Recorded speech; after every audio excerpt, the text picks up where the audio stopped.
Welcome. Today we are going to discuss about our secularism. As we have earlier gone through the constitution, how constitution was built, and the constitution committee assembly met, passed and passed on the Samvidhan Divas, that is Constitution Day on 26 November 1949.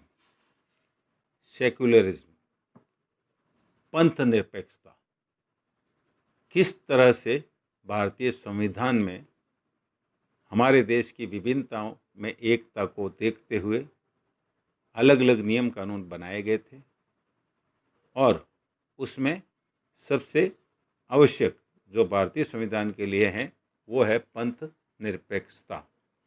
पंथ निरपेक्षता से आशय हमारे देश में विश्व भर के जितने भी प्रमुख संविधान हैं देशों के, उनको देखा गया था।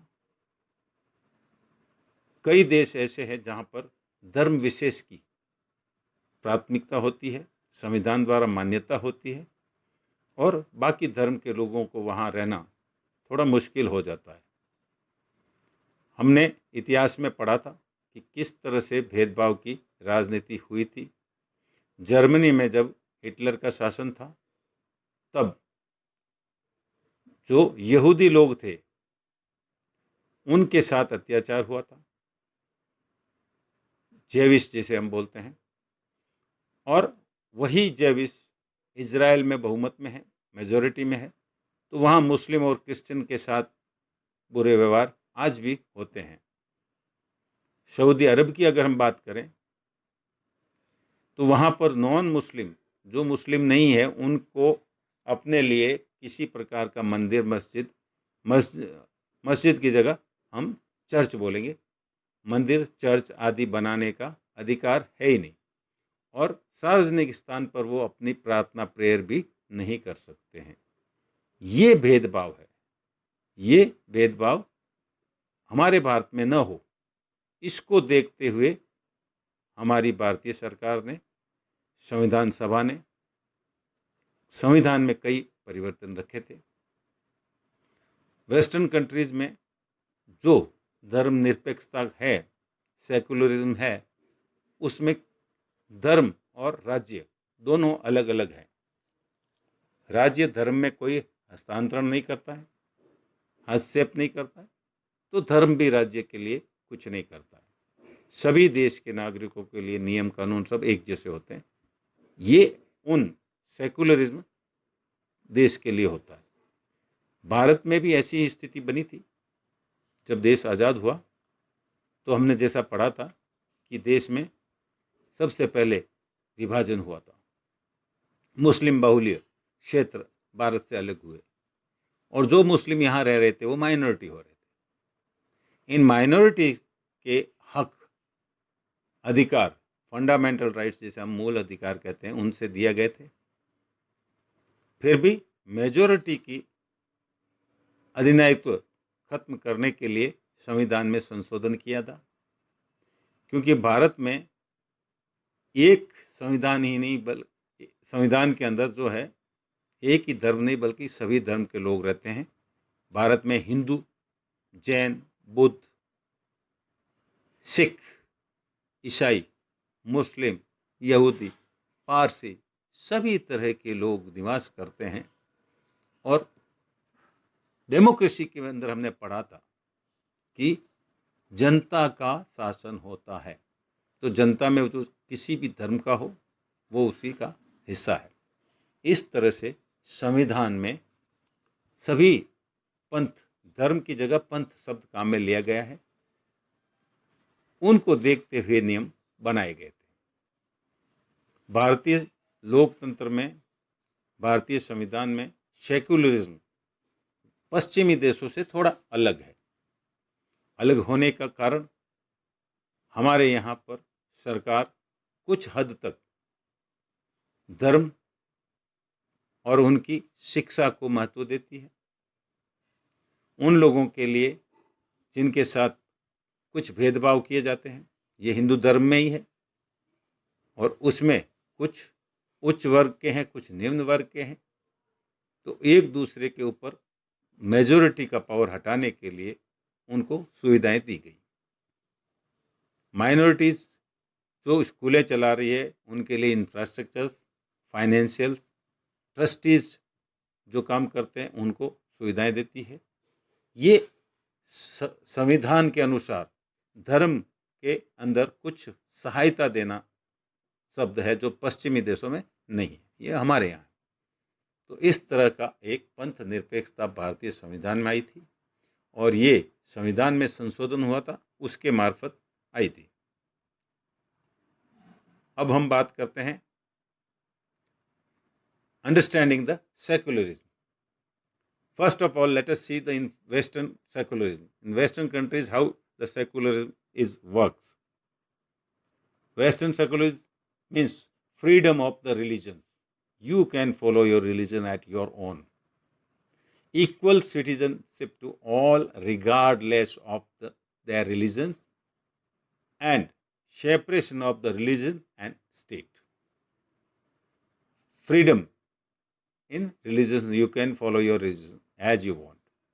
You are equally citizen of that, whether you are Christian, Hindu, Sikh, whoever, all together combined. State and religions are separate. In USA, Constitution prohibit the legislators from making laws respecting an establishment of religions or prohibit the free exercise of religions.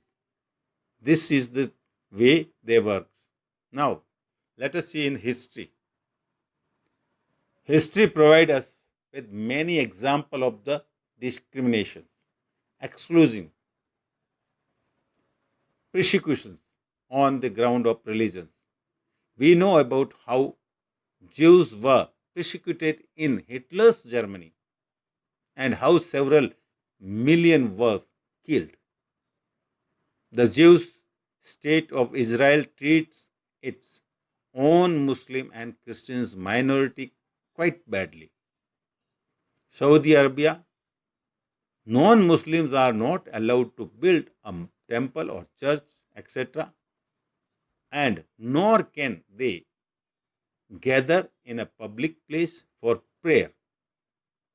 The act of the discrimination take place more easily when one religion is given official recognition by state at the expense of the other religion.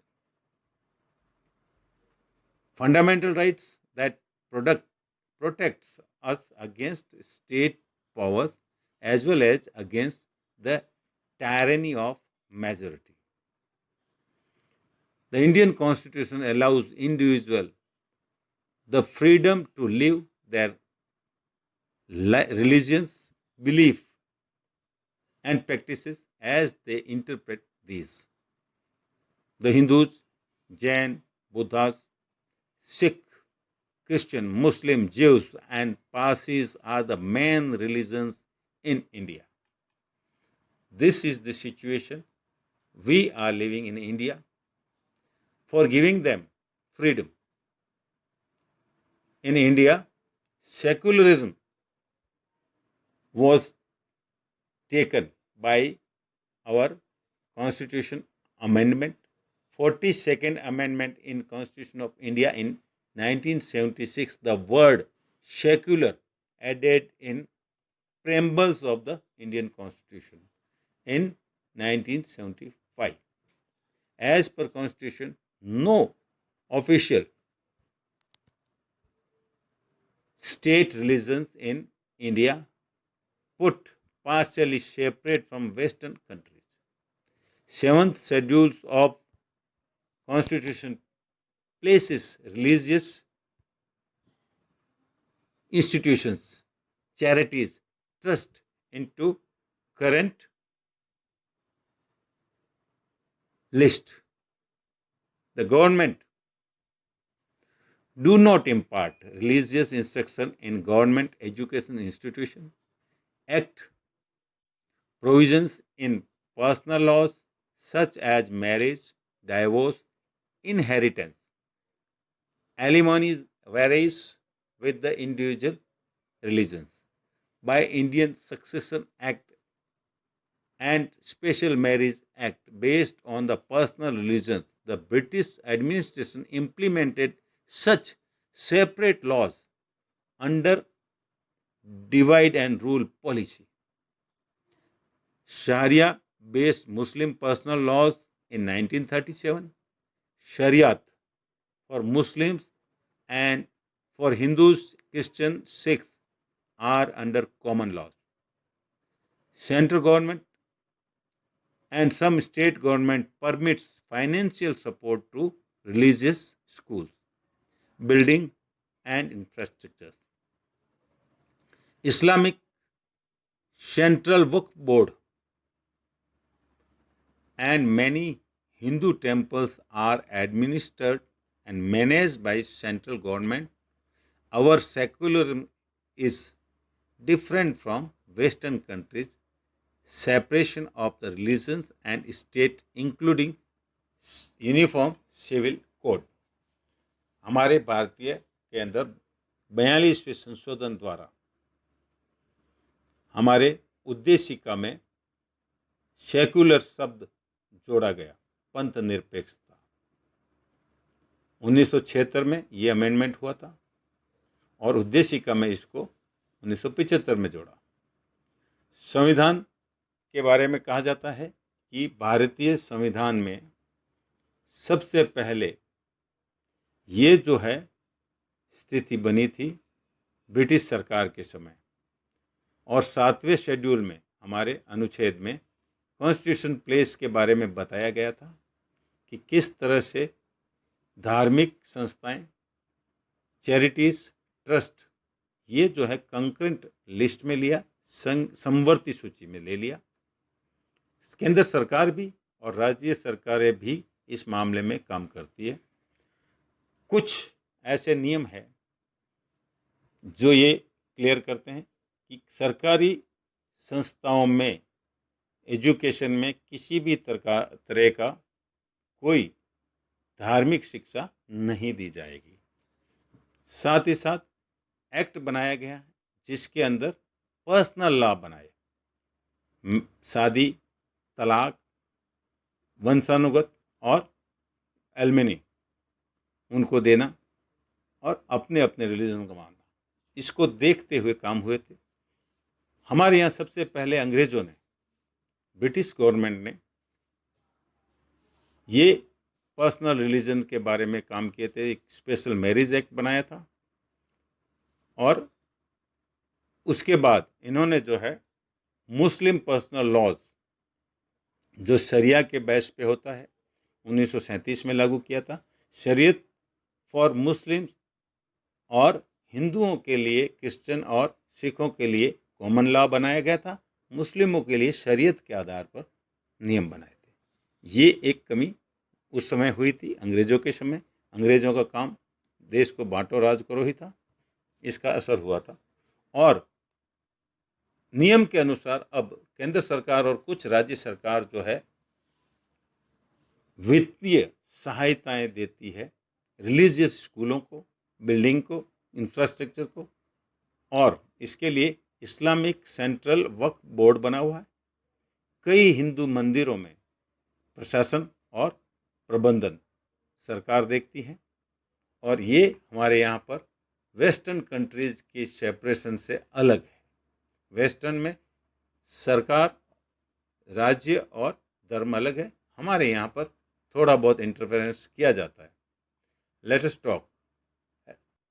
Secularism refers to separation of the religions from state, separation of religion from state power. This is important for country to function democratically. One group that is in majority use this power and financial resources to discriminate against and persecute person of the other religion. This tyranny of majority could result in discrimination. The majority could quite easily prevent minorities from practicing their religions. The tyranny of the majority and violation of fundamental rights to protect the freedom of individuals to exit from their religion. Embarrass another reason for have the freedom to interpret religious teaching differently. पंथ निरपेक्षता के अंदर सरकार ने majority वाले लोगों से इनके अतिक्रमण को रोकने के लिए नियम बनाए थे। किसी भी तरह से भेदभाव न हो ये देखा गया था। Indian state uses strategy of distancing itself from religion. The Indian state is not ruled by religious group and nor does it support any one religions. The government school cannot promote any one religions either in their morning prayer or through religious celebration. This rule does not apply to private schools. To prevent the above domination is through a strategy of non-interference. The same religions, upper caste in Hindus, dominates other members, some lower caste within it. In order to prevent this religion-based exclusion and discrimination of the lower caste, the Indian Constitution bans untouchability. छुआछूत पर प्रतिबंध लगाया ताकि उच्च और निम्न के वर्ग भेदभाव मिट सके। ये हमारे नियम में लिया गया है जो हमें पश्चिमी देशों से अलग करती है। The Indian Constitution bans untouchability and ensures that laws relating to equal inheritance rights are respected. The state may have to intervene in the religions-based personal laws of communities. The Indian Constitution grants the right to religious community to set up their own school and colleges. It also gives them financial aid on a non-preferential basis. हमारे देश में छुआछूत जो हिंदुओं में थी उसको मिटाने के लिए संविधान में कुछ प्रावधान जरूरी थे। इस तरह से सरकार के हस्तक्षेप की आवश्यकता आई थी। इसके अलावा कई ऐसे धर्म हैं जिनको पर्सनल लॉज की ज़रूरत थी। जैसे अंग्रेज़ों ने पहले भी मुस्लिम पर्सनल लॉज दिए थे और बाकी सबको अलग लिया था, तो इस तरह की बातें थी, उनको देखते हुए नियम बनाए गए थे। इंटरफेरेंस हुआ ये, उनकी अपनी स्कूल कॉलेज खोले, इसके लिए सरकार की तरफ से राइट्स दिए गए हैं। फंडामेंटल राइट्स के मार्फत से उनके अधिकारों की रक्षा की गई है। जो हमारा सेकुलरिज्म है उसको फंडामेंटल राइट्स में लिया गया। Now Indian constitution intervene in Hindu religions practices in order to abolish untouchability. छुआछूत को हटाने की कोशिश की गई है। The Indian state is secular and works in various ways to prevent religious domination. The Indian Constitution guarantees fundamental rights that are based on these secular principles. हमारे मूलभूत अधिकार जो दिए गए हैं वो हमारे धर्म निरपेक्षता की ओर बढ़ाती हैं। तो इस तरह से भारतीय संविधान में सभी को अपने अपने धर्म का मानने, समझने की और उनके अधिकारों की रक्षा की गई है। राज्य सरकारों का कोई भी धर्म या राजनीतिक रूप से कोई धर्म की मान्यता नहीं दी है। सभी धर्म बराबर हैं, सभी पंथ बराबर है। लोगों को समानता का अधिकार दिया है, धर्मनिरपेक्ष अधिकार दिया है और शोषण के विरुद्ध अधिकार दिया गया था। तो इस तरह से भारतीय संविधान में जो हमारे फंडामेंटल राइट्स है दैट प्रिजर्व्स, वो बचाते हैं हमारे इन कमियों को, मेजॉरिटी को और मेजॉरिटी के द्वारा किए गए अतिक्रमण को। तो इस तरह से हम कह सकते हैं कि भारतीय संविधान में जो पंथ निरपेक्षता है पश्चिमी देशों से अलग है। राज्य सरकार, केंद्र सरकार इंटरफेयर करती है, बचाव करती है, सहायताएं करती है, साथ ही साथ जनता को ये पूरा हक है कि वो अपने धर्म को माने, अपने धर्म के अनुसार कार्य करें। This is the second chapter closing now. Like it, share it and subscribe it. Jai Hind. See you again in next chapter.